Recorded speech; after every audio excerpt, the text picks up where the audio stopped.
Did you know that cows actually have best friends? Gulat ka, no? Pero legit yan. Study show na pag nahiwalay sila sa best friend nila, nai-stress sila at saka yung heart rates nila tumataas. Pero pag magkasama sila, they're super chill and happy. So we can say that they literally need their mutual support system to thrive. Minsan, we think we have to do everything alone. Lalo na pag may problema, we tend to isolate ourselves at feeling natin burden tayo sa iba. But just like those cows, we aren't wired to handle everything solo.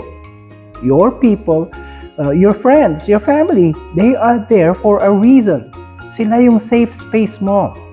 Kaya, if things are getting a bit heavy right now, huwag mong solohin. Reach out to someone you trust. Kahit simpleng kwentuhan lang o kaya kahit mag-rant ka, it helps. You don't have to carry the weight of the world alone. Nandyan ang mga nagmamahal sa'yo at handa silang suportahan ka. Ayos?